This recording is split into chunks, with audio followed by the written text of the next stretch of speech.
떠나기 전에 크게 두 가지를 하고 떠났습니다. 하나는 조선일보와 인터뷰를 했더라고요. 오늘 인터뷰했더라고요. 오늘 큼지막하게 실렸던데 네. 잘 봤고요. 네. 다른 하나는 이명박 전 대통령을 면담을 했습니다. 근데 이 두 면회했군요, 가지 면회. 그렇습니다. 예. 이 두 가지가 굉장히 오늘 좀 회자가 되고 있는데요. 네, 굉장히 상징적인 두 가지 일을 하고 떠나는군요. 그렇습니다. 예. 일단 뭐라고 했냐면요. 예. 세상이 나를 알아주지 않아도 나는 세상을 원망하지 않는다. 이런 얘기를 했고. 세상을 알아주지 않는다고는 생각을 하시는 모양이네요. 그렇게 저는 해석을 네. 했고요. 그리고 정계 은퇴 여부에 대해서는 네.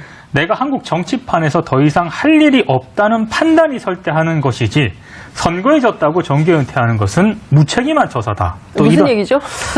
본인이 그러니까 선거에 졌다고 절대 정계 은퇴를 하는 건 아니다. 이런 걸 강조하는 그런 뜻으로 보입니다. 네. 그러면서 네. 총선에는 자신은 절대 나가지 않겠다. 2020년 총선에는 그렇습니다. 불출마하겠다. 그렇게 공언을 했습니다. 네. 그리고 조선일보 기자가 대선에 대해서도 좀 질문을 했거든요. 네네. 급변하는 세상에 그런 질문은 난센스다 이렇게 답을 했습니다. 2달쯤 쉬면서 생각을 하다가요. 추석 전에 돌아오겠다 이렇게 입장을 밝혔습니다. 추석 전에 돌아와서 대선 캠프 만듭니까? 뭐 그런 건 아니겠지만 네. 어찌됐든 당분간은 상황을 좀 지켜볼 것 같습니다. 네. 근데 이제 제가 보기에는 기존의 노선을 네. 한치도 흔들림 없이 저도 그 인터뷰 봤는데요. 네. 본인이 그동안 했던 노선 네. 그리고 사실 그 문제 제기가 당내에서도 많지 않았습니까? 그러니까 그렇습니다. 과도하게 색깔론을 제기한다거나 네. 뭐 종북 좌파몰이한 것에 대해서 상당히 문제가 있는 노선이었다. 네. 이렇게 비판을 하는데 그거 인정을 하나도 안 했더라고요. 사실 저도 네. 혹시라도 그런 부분에 대한 어떤 자기 반성 예. 이런 게 있을 것 같아가지고요. 예. 지면 기사도 보고 인터넷에는 전문을 또 올려놨거든요. 그 전문까지 제가 확인을 했는데 네. 없었습니다. 가장 인상적이었던 게 남북 정상회담 네. 그리고 북미 정상회담 있지 않습니까? 위장 평화쇼라는 입장에 여전히 변함이 없다. 이렇게 얘기를 했고요. 트레이드 마크라고 생각하는 모양이죠. 위장 평화쇼. 그리고 저는 예. 오늘 인터뷰를 보면서 처음 알았는데 문재인 정권이 북중러 중심의 사회주의 동맹에 편입되려는 과정이라고 본다. 이렇게 얘기를 했습니다. 저 얘기를 계속하고 있어요. 그렇습니다. 예, 저 얘기를 계속하고 있고 사실은 저게 바로 신냉전 삼각구도라는 거죠. 그렇습니다. 한미일 대 북중러. 이렇게 네. 신냉전 삼각구도가 생기면 안 된다. 네. 한반도에 평화체제가 생겨야 된다. 다자간 안보 체제를 만들자. 네. 이런 게 중요한 한반도 전문가들의 입장인데 늘 이 얘기를 강조해요. 사회주의 동맹. 사회주의가 끝난 지가 언제입니까? 사회주의가. 사회주의 동맹이라는 얘기가 저희는 자유민주주의 국가에 살고 있습니다. 굉장히 좀 인상적이었고요. 예. 그리고 조선일보 기자가 그럼에도 불구하고 문재인 정부를 많은 국민들이 지지를 하고 있다. 그렇습니다. 이게 이렇게 사실이지 또 않습니까? 질문을 했거든요. 네. 여기에 대한 답변은 곧 국가보안법 폐지, 주한미군 철수 움직임도 일어날 것이다.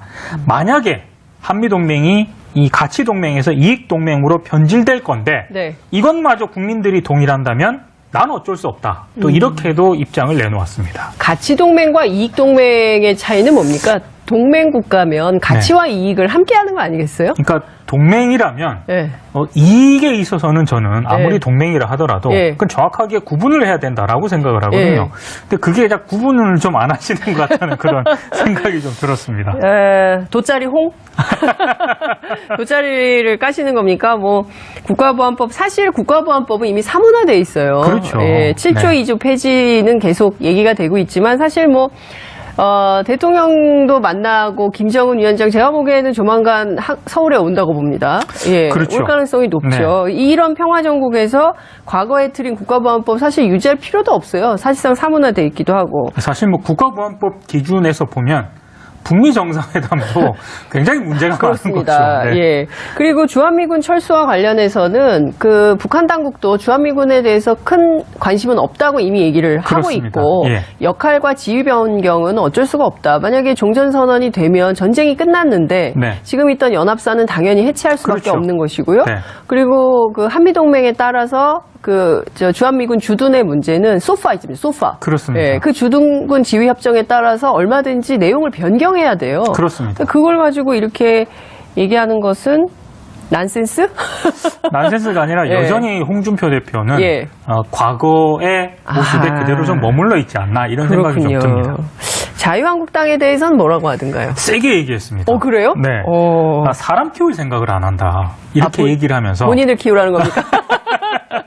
늘 밖에서 만들어진 사람을 모셔와서 네. 써먹고 버리는 게 자유한국당의 가장 큰 문제점이다. 네. 그러면서 지금까지 강조했던 얘기를 또 한마디 하는데요. 네.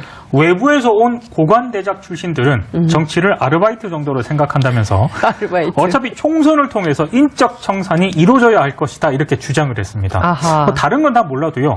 자유한국당에서 이 부분은 좀 정확히 좀 들으셔야 되지 않나 이런 글쎄, 생각이 좀 저는 듭니다. 그 생각이 들기도 하고요. 또 다른 편에서는 홍준표 대표가 가을에 오신다고 그랬잖아요. 그렇습니다. 가을에 오면 또 가을이 왔다 공연을 하게 되거든요. 그럼 또 전국은 또 남북관계 평화보드가 돼요. 그렇죠. 이때 와서 또 똑같은 얘기를 하시려거든. 네. 창당을 하시라.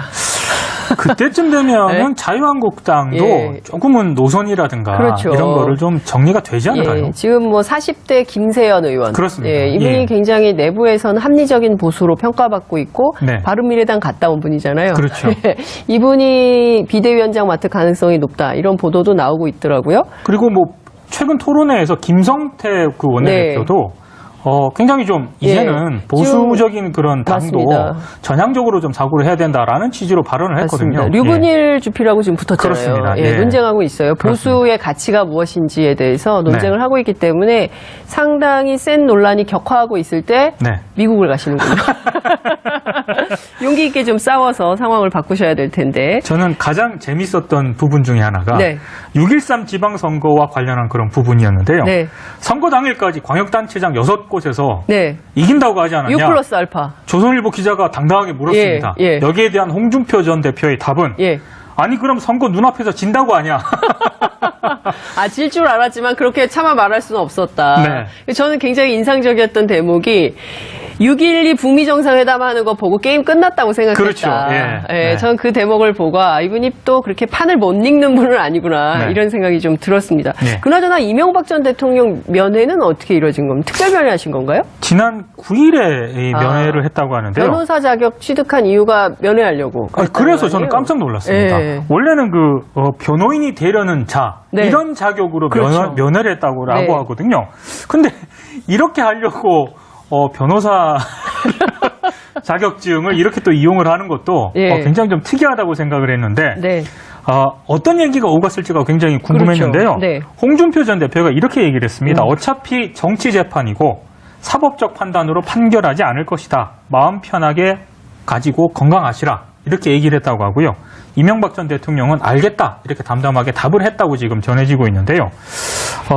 무슨 얘기입니까?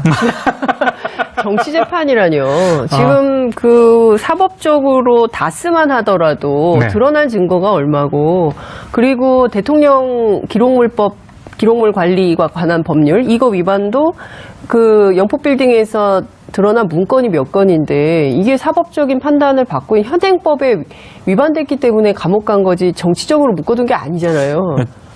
최근 네? 뉴스를 좀 안 보신 것 같아요. 이학수 전 삼성 관계자도 자수서를 냈습니다. 자수서를 냈거든요. 냈어요. 네. 네. 그 뉴스를 좀 안 보신 게 아닌가.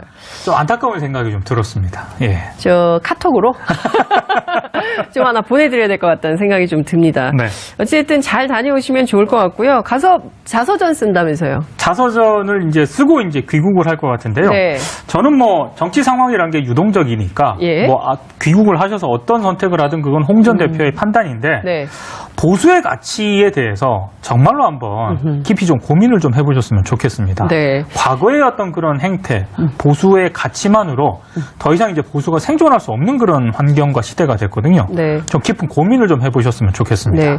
저는 사실 지금이야말로 제대로 된 보수라면 민족주의 차원에서 네. 새로운 보수를 만드는 좋은 때라고 생각해요. 그렇죠. 그러니까 예. 과거의 이념 보수에 천착해서 막 그 철진한 색깔론만 얘기할 것이 아니라 네. 국가와 민족을 위해서 보수 정당인 우리가 무엇을 어떻게 할 것인가 그렇죠. 진지하게 고민하고 살펴봐야 되지 않을까라는 네. 생각이 좀 들고요. 또 다른 한편에서는 안철수 전 후보도 좀 떠난다고 하지 않습니까? 그렇습니다. 독일로. 네. 그리고 홍준표 대표도 떠난다고 하고요. 네. 그러면 대선 후보 가운데 둘이 지금 떠나는 겁니다. 네. 네. 잠깐이 될 가능성이 예. 있지만 어쨌든 지금 떠나는 거기 그렇습니다. 때문에 이게 좀 가서 좀 잘 새롭게 잘 만들어서 오시면 참 좋겠다. 네.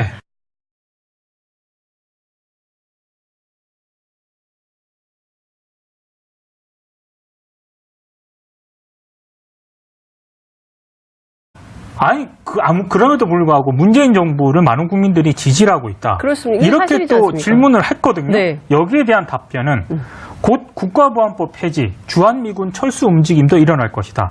만약에 한미동맹이 이 가치동맹에서 이익동맹으로 변질될 건데 네. 이것마저 국민들이 동일한다면 난 어쩔 수 없다. 또 이렇게도 입장을 내놓았습니다. 가치동맹과 이익동맹의 차이는 뭡니까? 동맹국가면 가치와 이익을 함께하는 거 아니겠어요? 그러니까 동맹이라면 네. 이익에 있어서는 저는 아무리 네. 동맹이라 하더라도 네. 그건 정확하게 구분을 해야 된다라고 생각을 하거든요. 네. 근데 그게 딱 구분을 좀 안 하시는 것 같다는 그런 생각이 좀 들었습니다. 돗자리 홍? 돗자리를 까시는 겁니까? 뭐 국가보안법 사실 국가보안법은 이미 사문화돼 있어요. 그렇죠. 7조 네. 2조 폐지는 계속 얘기가 되고 있지만 사실 뭐 대통령도 만나고 김정은 위원장 제가 보기에는 조만간 떠나기 전에 크게 두 가지를 하고 떠났습니다. 하나는 조선일보와 인터뷰를 했더라고요. 오늘 인터뷰했더라고요. 오늘 큼지막하게 실렸던데 네. 잘 봤고요. 네. 다른 하나는 이명박 전 대통령을 면담을 했습니다. 근데 이 두 면회했군요, 면회. 그렇습니다. 예. 이 두 가지가 굉장히 오늘 좀 회자가 되고 있는데요. 네, 굉장히 상징적인 두 가지 일을 하고 떠나는군요. 그렇습니다. 예. 일단 뭐라고 했냐면요. 예. 세상이 나를 알아주지 않아도 나는 세상을 원망하지 않는다. 이런 얘기를 했고. 세상을 알아주지 않는다고는 생각을 하시는 모양이네요. 그렇게 저는 해석을 네. 했고요. 그리고 정계 은퇴 여부에 대해서는 네. 내가 한국 정치판에서 더 이상 할 일이 없다는 판단이 설 때 하는 것이지 선거에 졌다고 정계 은퇴하는 것은 무책임한 처사다. 또 무슨 얘기죠? 본인이 그러니까 선거에 졌다고 절대 정계 은퇴를 하는 건 아니다. 이런 걸 강조하는 그런 뜻으로 보입니다. 네. 그러면서 네. 총선에는 자신은 절대 나가지 않겠다. 이렇게. 2020년 총선에는 그렇습니다. 불출마하겠다. 그렇게 공언을 했습니다. 네. 그리고 조선일보 기자가 대선에 대해서도 좀 질문을 했거든요. 네네. 급변하는 세상에 그런 질문은 난센스다. 이렇게 답을 했습니다. 2달쯤 쉬면서 생각을 하다가요. 추석 전에 돌아오겠다. 이렇게 입장을 밝혔습니다. 추석 전에 돌아와서 대선 캠프 만듭니까? 뭐 그런 건 아니겠지만 네. 어찌됐든 당분간은 상황을 좀 지켜볼 것 같습니다. 네. 근데 이제 제가 보기에는 기존의 노선을 네. 한치도 흔들림 없이 저도 그 인터뷰 봤는데요. 네. 본인이 그동안 했던 노선 네. 그리고 사실 그 문제 제기가 당내에서도 많지 않았습니까? 그러니까 그렇습니다. 과도하게 색깔론을 제기한다거나 네. 뭐 종북 좌파몰이한 것에 대해서 상당히 문제가 있는 노선이었다. 네. 이렇게 비판을 하는데 그거 인정을 하나도 안 했더라고요. 사실 저도 네. 혹시라도 그런 부분에 대한 어떤 자기 반성 예. 이런 게 있을 것 같아가지고요. 예. 지면 기사도 보고 인터넷에는 전문을 또 올해 온다고 봅니다. 예, 그렇죠. 올 가능성이 높죠. 이런 평화정국에서 과거에 틀인 국가보안법 사실 유지할 필요도 없어요. 사실상 사문화돼 있기도 하고. 사실 뭐 국가보안법 기준에서 보면 북미 정상회담도 굉장히 문제가 많은 그렇습니다. 거죠. 네. 예. 그리고 주한미군 철수와 관련해서는 북한 당국도 주한미군에 대해서 큰 관심은 없다고 이미 얘기를 하고 그렇습니다. 있고 예. 역할과 지휘 변경은 어쩔 수가 없다. 만약에 종전선언이 되면 전쟁이 끝났는데 네. 지금 있던 연합사는 당연히 해체할 수밖에 그렇죠. 없는 것이고요. 네. 그리고 한미동맹에 따라서 주한미군 주둔의 문제는 소파 있습니다. 소파. 그렇습니다. 예, 그 주둔군 지휘 협정에 따라서 얼마든지 내용을 변경해야 돼요. 그렇습니다. 그걸 가지고 이렇게 얘기하는 것은 난센스? 난센스가 아니라 예. 여전히 홍준표 대표는 예. 과거의 모습에 그대로 좀 머물러 있지 않나 이런 생각이 좀 듭니다. 자유한국당에 대해서는 뭐라고 하던가요? 세게 얘기했습니다. 그래요? 네, 올려놨거든요. 그 전문까지 제가 확인을 했는데 네. 없었습니다. 아. 가장 인상적이었던 게 남북 정상회담 네. 그리고 북미 정상회담이 있지 않습니까? 위장 평화쇼라는 입장에 여전히 변함이 없다. 이렇게 얘기를 했고요. 트레이드 마크라고 생각하는 모양이죠. 위장 평화쇼. 그리고 네. 저는 예. 오늘 인터뷰를 보면서 처음 알았는데 문재인 정권이 북중러 중심의 사회주의 동맹에 편입되려는 과정이라고 본다. 이렇게 얘기를 했습니다. 저 얘기를 계속하고 있어요. 그렇습니다. 예, 저 얘기를 계속하고 있고 사실은 저게 바로 신냉전 삼각구도라는 거죠. 그렇습니다. 한미일 대 북중러. 이렇게 네. 신냉전 삼각구도가 생기면 안 된다. 네. 한반도에 평화체제가 생겨야 된다. 다자간 안보 체제를 만들자. 네. 이런 게 중요한 한반도 전문가들의 입장인데 늘 이 얘기를 강조해요. 사회주의 동맹. 사회주의가 끝난 지가 언제입니까? 사회주의가. 사회주의 네. 동맹이라는 네. 얘기가 저희는 자유민주주의 국가에 살고 있습니다. 굉장히 좀 인상적이었고요. 예. 그리고 조선일보 기자가